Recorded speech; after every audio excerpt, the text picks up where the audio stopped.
Best varicose veins చికిత్సనే పొందండి. నొప్పి లేని చికిత్స కోసం సంప్రదించండి ఎవిస్ హాస్పిటల్. నమస్కారం. మాఘమాసం 30వ రోజు పారాయణలోకి వచ్చాం. ఈరోజు అమావాస్య అండి. రేపటి నుంచి ఫాల్గుణ మాసం ప్రారంభం అవుతుంది. అయితే మాఘమాసంలో ఏకాదశి మహాత్మ్యము, క్షీరసాగర మథనము చివరి రోజు పారాయణగా చెప్పబడింది. మాఘమాసమందు నదీ స్నానం చేసి మాఘమాస వ్రతాన్ని ఆచరించిన వాళ్ళకి అశ్వమేధ యాగం చేసినంత ఫలితం అబ్బుతుంది. అలాగే ఈ మాఘమాస ఏకాదశి వ్రతం చేసి ఉపవాసం ఉన్నవారు వైకుంఠ ప్రాప్తిని పొందగలుగుతారు. మాఘంలో ఏకాదశిని చేసి సత్ఫలితాన్ని పొందినటువంటి దేవతల కథను చెప్తున్నాం, వినమంటున్నారు. పూర్వకాలం నందు ఒకనాడు దేవతలు రాక్షసులు క్షీరసాగరాన్ని మధించి అమృతాన్ని సంపాదించాలనే అభిప్రాయానికి వచ్చారు. మందర పర్వతాన్ని కవ్వంగాను, వాసుకి అనే మహాసర్పాన్ని కవ్వపు తాడిగాను చేసి, అంటే మన పర్వతాన్నేమో కవ్వం చేశారు, దాన్ని చిలకడానికి ఒక తాడు కావాలి, అటు ఇటు దాన్ని కదపడానికి. ఆ తాడుగా వాసుకి అనే మహాసర్పాన్ని చేసి క్షీరసాగరాన్ని మధించారు. తలవైపు రాక్షసులు, తోకవైపు దేవతలు ఉండి మధిస్తుండగా మొదట లక్ష్మీదేవి, అంటే మొట్టమొదట మనం హాలాహలం వచ్చిందని చెప్తాం కదా, వరుస క్రమం కొంచెం ముందు వెనకలుగా చెప్తున్నారు. మొదట లక్ష్మీదేవి పుట్టింది. లక్ష్మీదేవిని విష్ణుమూర్తి భార్యగా స్వీకరించాడు. పిమ్మట ఉచ్చైశ్రవం అనే గుర్రము, కామధేనువు, కల్పవృక్షము ఇవి కూడా వచ్చినాయి. వాటన్నిటినీ విష్ణువు యొక్క ఉద్బోధతోటి దేవేంద్రుడు భద్రపరిచాడు. తర్వాత చంద్రుడు, ఎంతోమంది వచ్చారు, అప్సరసలు, రత్నాలు, మణులు, ఎన్నో రకాల ఓషధులు అవన్నీ పుట్టినాయట. ఆ తర్వాత పాల సముద్రాన్ని ఇంకా మధించేసరికి లోకభీకరమైన ఘన తేజస్సుతో ఒప్పారేటువంటి అగ్నితుల్యమైన హాలాహలనే విషం కూడా బయటకు వచ్చిందట. ఆ హాలాహల విషజ్వాలలకి సమస్త లోకాలు సర్వనాశనం అయిపోవటం మొదలుపెట్టాయి. దేవతలు రాక్షసులు భయపడి ఆ శైరోపక్కకి పారిపోయారు. సర్వులు సర్వేశ్వరుని శరణ్జొచ్చారు.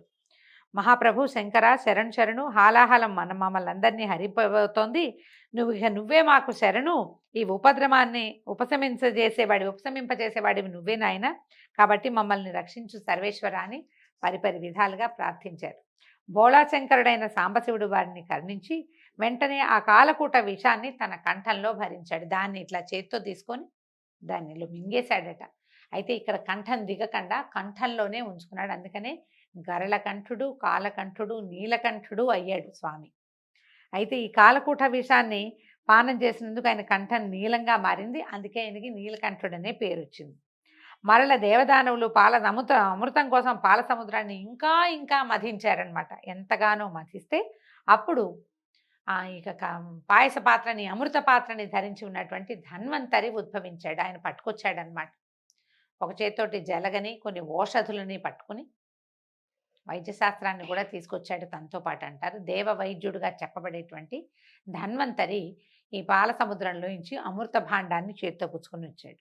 ఈ అమృతం కోసం దేవదానవులు ఇద్దరు కొట్లాడుకోవటం మొదలుపెట్టారు. అంతటా శ్రీ మహావిష్ణువు ఏం చేశాడు, మోహిని అవతారాన్ని ఎత్తి వారి తగుని పరిష్కరింపదలిచాడు. వాళ్ళని పోట్లాట తగ్గించాలంటే ఏదైనా ఒక జిమ్మిక్ చేయాలి, ఒక ట్రిక్ చేయాలన్నమాట. ఈ జగన్మోహిని అందచందాల్లో మేటి, ఆమె అందానికి సరితోగలిగే స్త్రీలు ఎవరు లేరు. అతిలోక సౌందర్యవతి, తన మాయామోహన రూపంతో అందరినీ ఆకర్షించగలిగేటువంటి అద్భుత సౌందర్య రాశి ఆమె. ఆ రెండు సమూహాల మధ్యలోకి వచ్చి అమృతాన్ని నేను మీకిద్దరికీ సమానంగా పంచిపెడతాను, ఎందుకే అక్కర్లేని తగులాట, మీరందరూ ఒక వరుస క్రమంలో కూర్చోండి, అమృతాన్ని నేను పంచిపెడతాను, మీకు ఇష్టమేనా అంది. మహాద్భుత సౌందర్యవతి అయిన ఆమెను చూసి మాయామోహంలో మునిగిపోయినటువంటి దేవతలు దానవులు కూడా సరేనని ఒప్పుకున్నారట. సరే, రాక్షసులు కూడా పరవశించిపోయారు ఆమె సౌందర్యానికి. దాంతో మాట్లాడకుండా ఊరుకున్నారు. రాక్షసులందరూ ఓ వరుసలో, దేవతలందరూ ఇంకో వరుసలోని ఆసీనులయ్యి ఉన్నారు. జగన్మోహిని 2 భాండాలను తీసుకుని ఒక దాంట్లో సురణి, ఇంకో దాంట్లో అమృతాన్ని నింపి నర్తిస్తూ, మురిపిస్తూ, మైమరపిస్తూ, వయ్యారపు నడకలతోటి చిరునవ్వులు చిందిస్తూ రాక్షసుల్ని ఊరిస్తూ, సురణు రాక్షసులకి, వాళ్ళకి అర్థం కాకుండా సురణేమో రాక్షసులకి, అమృతాన్నేమో దేవతలకి పోయటం మొదలుపెట్టిందట. మందభాగ్యులైన రాక్షసులు ఇదేమీ గమనించకుండా ఆమె అద్భుత సౌందర్యానికి మురిసిపోతూ పరవశించటం మొదలుపెట్టారు. ఈ విధంగా రాక్షసుల్ని తన వలపు వయ్యారాలతో ఊరిస్తూ సురణి మాత్రమే అందించింది ఆ మోహిని. దేవతలకి అమృతాన్ని పోసేసింది. ఈ కనికట్టు గమనించిన రాహుకేతువులనే 2 రాక్షసులు చాకచక్యంగా మాయా దేవతలుగా మారి దేవతల పంక్తిలో కూర్చుని అమృతాన్ని పానం చేశారు. రాహుకేతువులకు చేసినటువంటి ఆగడాన్ని కనిపెట్టినటువంటి జగన్మోహిని చక్రాయుధంతో వారి తలని నరికేసింది. వారి గొంతు నుంచి రక్తం ఈ అమృతం ఇంకా దిగనందున వారిద్దరూ చనిపోయారు.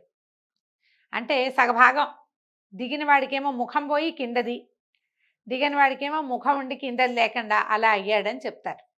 అయితే వీళ్ళిద్దరూ చనిపోయారు. ఈ మోసానికి రాక్షసులు దేవతలు గొడవపడ్డారు. చివరికి రాక్షసులు విసుగు పొంది అమృతం మాకు అక్కర్లేదు, మాకేం భయం లేదనుకుని వెళ్ళిపోయారు.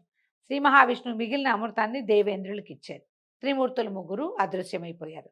దేవేంద్రుడు అమృత భాండాన్ని భద్రపరుస్తుండగా 2 చుక్కలు విధివశాత్తు నేలరాలేట. అవి పడిన చోట 2 దివ్యమైన మొక్కలు మొలిచాయి. అవి ఏమిటంటే ఒకటి పారిజాతము, రెండోది తులసి. ఇలాంటి కథ చెప్తారండి.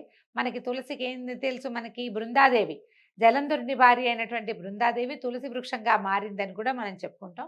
ఇదొక గాథ, ఇదొక రకమైన ఏమనాలి, ప్రక్షిప్త గాథ అయ్యి ఉండొచ్చు. ఇదో కొత్త గాథ అనుకుని విందాం.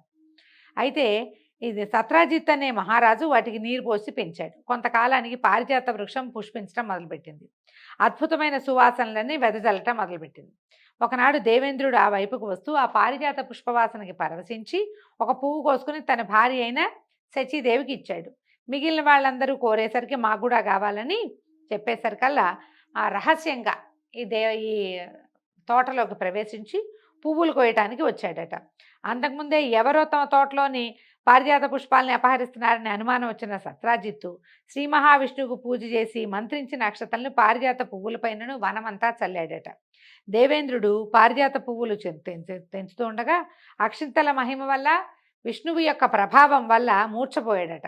ఆ సంగతి తెలిసినటువంటి దేవతలందరూ నారదుడిని బతిమలాడగా అప్పుడు నారదుడు కృష్ణుడి వద్దకు వెళ్ళి విషయాన్ని వివరించాడు.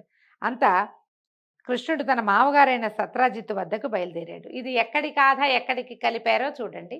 చిత్రమైన గాథగా ఉంది. మాఘమాసంలో చెప్పబడింది, విందామంతే. సత్రాజిత్తు దగ్గరికి వెళ్ళాడు. ఇప్పుడు ఈ భూమి మీద సత్రాజిత్తు ఈ వృక్షాలని పెంచాడు అంటే అప్పటికి కృష్ణావతారం ఉందని ఎట్లా చెప్తారు? కృష్ణావతారం తర్వాత ఎప్పుడో వచ్చిన అవతారం కాదా? ఇలాంటి ప్రశ్నలు వేయకుండా వినేయాలి, పుకిటి పురాణమైనా సరే. అయితే ఈయన భక్తి పరాయణుడైన సత్రాజిత్తు తమ అమోఘమైన శక్తితో అలరాడుతూ ఉండేవాడు.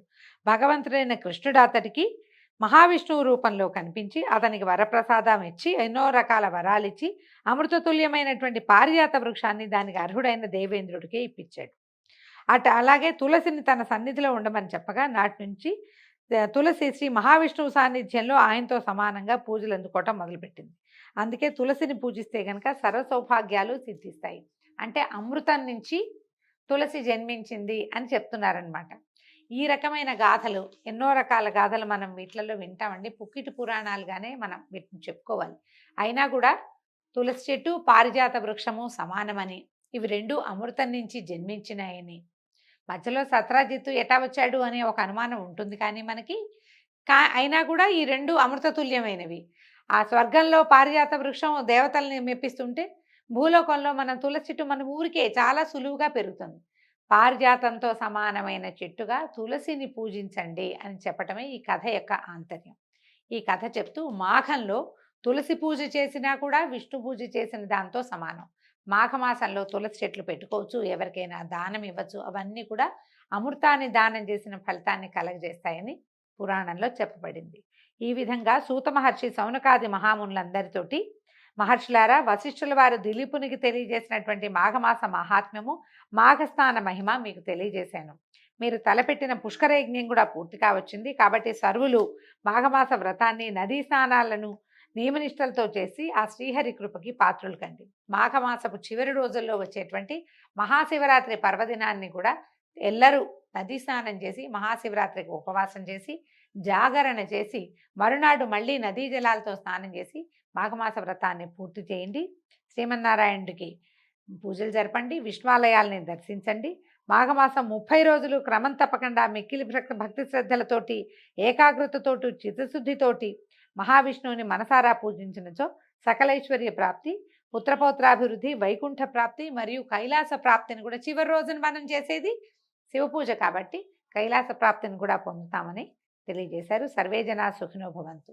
దీంతో మాఘపురాణం పూర్తయిందండి. మళ్ళీ వచ్చే సంవత్సరం అవకాశం ఉంటే కలుసుకుందాం. నమస్కారం.